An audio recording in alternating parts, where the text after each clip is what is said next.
ऋभु जी ब्रह्मा जी के मानस पुत्र कहे जाते हैं।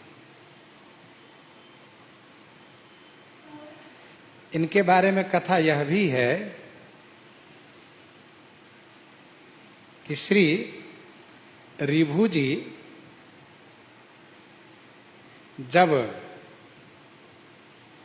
आत्म तत्व को समझ करके भक्ति पारायण हो करके विचरण करने लगे तो एक दिन श्री शंकर जी के मंदिर को रास्ते में देखा और जैसे देखा तो इनके मन में इच्छा हुई कि पूजा करूं। तो हाथ में फल और फूल था, उन्होंने पूजन किया। तो भगवान शिव आकाशवाणी किए, ऋभु वरदान मांगो। तब इन्होंने कहा आपसे भी जो बड़े हैं उनका दर्शन हमें करा दीजिए। तो भगवान शंकर सोचने लगे अब क्या करें हम। इसी बीच भगवान मंदिर में श्री रघुनाथ जी प्रकट हो गए। तो श्री शंकर भगवान ने प्रकट होकर कहा सुनो हमसे बड़े ये हैं, अब इनका दर्शन कर लिए, अब बोलो क्या चाहिए। कहा बस हो गया, मेरी इच्छा पूर्ति हो गई। इस प्रकार से श्री ऋभु जी विचरणशील थे, आत्मज्ञानी भक्ति पारायण होकर के सदैव विचरण करते थे। हुआ यह, एक दिन श्री पुलस्त जी के पुत्र निदाघ से मिले। निदाघ से मिलने के बाद इनको लगा कि इनको आत्मज्ञानी बनाना चाहिए। पुलस्त जी थे नहीं, तो वैसे ये बताया जाता है कि उनके शिष्य हैं पुलस्त जी के, तो उनके पुत्र भी कहे जाते हैं। फिर इसके बाद इन्होंने निश्चय किया कि इनको आत्मज्ञानी बनाना चाहिए, तो इनको समझाया, आत्मज्ञान में प्रवृत्त किया और इनके साथ विचरण करने लगे। विचरण करते करते काफी समय हुआ, तब ऋभु ने कहा कि अब तुम आत्मज्ञानी हो गए हो, जाओ मेरा आदेश है, पिताजी के पास जाओ, विवाह करो, गृहस्थ आश्रम का अनुपालन करो। गुरु जी की आज्ञा से पिताजी के पास आए और गृहस्थ आश्रम का अनुपालन करने लगे। विवाह हुआ। कुछ दिन के बाद श्री ऋभु जी आए, तो चूंकि काफी समय बीत चुका था इसलिए पहचान नहीं पाए। तो निदाघ ने इनको बहुत प्रेम से भोजन प्रसाद पवाया और पूछा महाराज भोजन का स्वाद कैसा था और आपका आगमन कहाँ से हुआ। तो ऋभु जी ने कहा भोजन के स्वाद को प्राण, मन और जिह्वा रसना ये लेती हैं। अर्थात भोजन के स्वाद का अनुभव मन को होता है, प्राण को होता है, रसना को होता है। प्रश्न जो तुम्हारा है कि आप कहाँ से आ रहे हैं, तो आत्मा सर्वव्यापी है, उसको कहीं से आना जाना नहीं होता है, सब जगह है वे। इसके बाद उन्होंने समझ लिया गुरुजी महाराज हैं और फिर उनको समझाए, आनंद आया और फिर वे चलते भये। फिर इसके बाद काफी वर्षों के बाद ऋभु जी को लगा कि देखना जी चेले का क्या स्थिति है, वो अपनी जगह ठीक है कि कहीं बदल तो नहीं गया। तो वे आए तो निदाघ बैठा था, फिर नहीं पहचान पाए गुरुजी हैं काफी वर्षों के बाद। उसी समय में वीरपुर महाराज की सवारी निकली थी। तो ऋभु ने निदाघ से पूछा क्या हो रहा है ये। तो उन्होंने कहा महाराज राजा की सवारी है। अरे इसमें कौन राजा है, कौन प्रजा है। तो उन्होंने कहा जो हाथी पर बैठा हो राजा है, नीचे चल रही है प्रजा है, वो नीचे चलने वाले प्रजा है। कहा अच्छा तो कौन हाथी है कौन राजा है। तो निदाघ को थोड़ा सा आवेश आ गया। कहा अच्छा मैं बताता हूं, रुकिए ठहरिए। अब उनको पीठ पर बैठ गए और कहा सुनिए अब आप हुए हाथी और मैं हुआ राजा, ऐसा। लेकिन धन्य है ऋभु, उनको कोई बुरा नहीं लगा। ऋभु ने कहा बड़ी शांति पूर्वक कहा निदाघ ये बताओ अब तुम कौन हो, मैं कौन हूं। तब निदाह को लगा के रे ये तो बड़े सहनशील और बड़े महापुरुष है, बताओ मुझे आवेश है, इनको नहीं आया। तब तो पीठ से उतर कर चरण में गिर गए, कहा गुरुजी आप मेरे गुरुजी, मैं आपका चेला निदाग हूं, ऐसा कहा। तो इस प्रकार से आत्मदर्शन कराना इनका एक विशेष प्रयोजन था, कार्य था।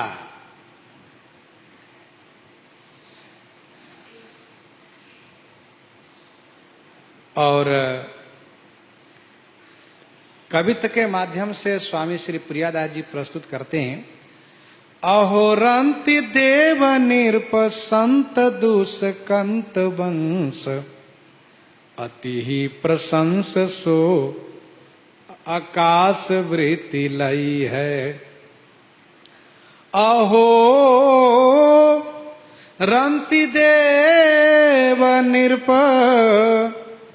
संत दुष्कंत वंश, अति ही प्रशंस सो आकाश वृत्ति लई है, आकाश वृत्ति लई है। अहो अहो इति आश्चर्येन, आश्चर्य की बात है। राजा रंतिदेव संत दुष्कंत वंश, महाराज दुष्कंत के वंश में हुए, दुष्यंत महाराज के वंश में, पुरु के वंश दुष्यंत है। अति ही प्रशंस सो आकाश वृत्ति लई है, अति ही प्रशंसनीय महाराज रंतिदेव हुए जिन्होंने आकाश वृत्ति धारण किया। रंतिदेव बलि भूप सुजाना, रंति देव बलि भूप सुजाना, धर्म धर्यो सही संकट नाना, धर्म धर्यो सही संकट नाना। एक बार अनावृष्टि का अकाल पड़ गया, कुछ नहीं बचा, जो रहा सब खिला पिला दिए। जब कुछ नहीं बचा तो इन्होंने आकाश वृत्ति ले लिया। आकाश वृत्ति जंगल में जाकर के वहां रहने लगे जहां मनुष्यों का आगमन नहीं था। देखो भाई, अलग अलग वृत्ति होती है। मधुकरी वृत्ति, मधुकरी मांग के रहना, अजगर वृत्ति, सांप वृत्ति, ये सब अलग अलग वृत्ति है। सबसे बढ़िया है आकाश वृत्ति, सबसे श्रेष्ठ है। ऐसी जगह रहो जहां लोगों का आवागमन न हो, उसको कहते हैं आकाश वृत्ति।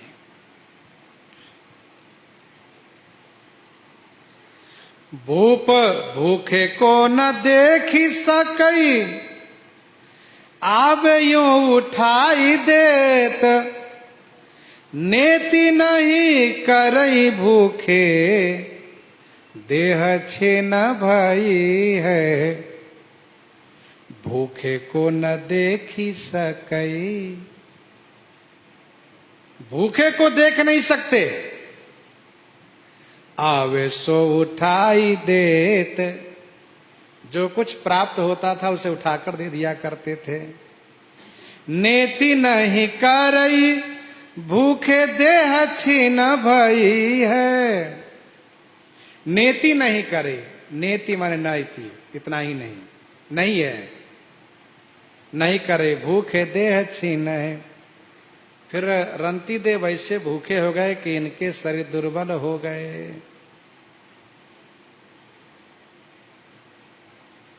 चालीस और 8 दिन पाछ जल अन्न आयो। 40 और 8 दिन, 40, 8, 48 दिन के बाद 39वें दिन इनके पास भोजन प्रसाद आया, जल अन्न आयो। जैसे ही पाने की तैयारी किए वैसे ही ब्राह्मण आ गए। सोच ही रहे थे क्या ब्राह्मण आ जाते तो मैं सेवा करता। और भगवान की माया, भगवान ही विभिन्न रूप में आ गए, ब्राह्मण वेश में आए। उनको संतुष्टि भर पवाए आनंद आ गया। फिर इसके बाद पानी की तैयारी की है तो शूद्र आ गए। उन्होंने कहा महाराज बड़ी जोर के भूख लगी, आओ भैया, उनको पवाए। फिर इसके बाद एक नीच सोपच कुत्ता लेकर आ गया, कहा महाराज हम और हमारे कुत्ते बड़े भूखे हैं, उनको पवाया। सब खत्म हो गया, थोड़ा सा पानी बचा तो जंगली एक पुष्कल आ गया, कहा महाराज गला सूखा जा रहा है, अच्छा लो भैया, जल उनको दिया। जबकि पानी के बिना ये भी बड़े दुखी थे, इनका भी प्राणांत होने जा रहा था, फिर भी इन्होंने उनको दिया और बड़े सुख अनुभव किए, बहुत बड़ा सुख अनुभव किए, उनको आनंद आया इन सब खिला पिला करके। और मन ही मन सोच रहे कि प्रभु जितने भूखे संसार में हैं सबके भूख को मिटा दीजिए और मुझे दे दीजिए वो भूख, मैं सबके दुख को ले लूं, सबके दुख को मैं भोगूं। हरि को निहारयूं न माज तब आए प्रभु, सब में श्री हरि को निहारे, सब में श्री हरि को देखा करते थे। हरि को निहारयूं न माज तब आए प्रभु, तब प्रभु श्री राम जी आ गए और फिर सब प्रकट हो गए। न वहां कोई कुत्ता रहा, न कोई सोपच रहा, न शूद्र रहा, ब्रह्मा विष्णु महेश सब आ गए, प्रकट हो गए। इन सभी देवताओं ने कहा वरदान मांगिए। तब इन्होंने कहा जग दुख जीते भोगो भोगो भक्ति छाई है।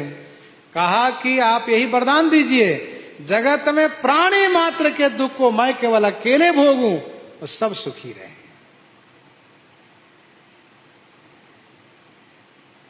हरि को निहारे उन्माद, सब में भगवान को देखते थे। विद्या विनय संपन्ने ब्राह्मणे गवि हस्तिनी, सुनी चैव सोपाके च पंडिता समदर्शिना, पंडिता समदर्शिना। हे प्रभु मैं आपसे वरदान हूं यह मांगता, सब सिद्धियां या रिद्धियां मैं कुछ नहीं हूं चाहता। मन कामना बस एक है, सब जीव जग के हो सुखी। कष्ट बदले में सहूं मैं, कष्ट बदले में सहूं मैं, लोग सब नहीं हो दुखी, लोग सब नहीं हो दुखी। दान दीन को दीजिए हरई दर्द की पीर, औषधता को दीजिए जाके रोग शरीर, जाके रोग शरीर। ऐसे महाराज रंती देव जिनकी चर्चा मानस जी में भी आई है। और रंती देव पर भगवान बड़े प्रसन्न हुए, उनको इच्छित वरदान दिए। और हम लोग इस प्रसंग के बाद श्रवण करते हैं एकादशी के बारे में। कुवार कृष्ण पक्ष की एकादशी के संदर्भ में भगवान श्री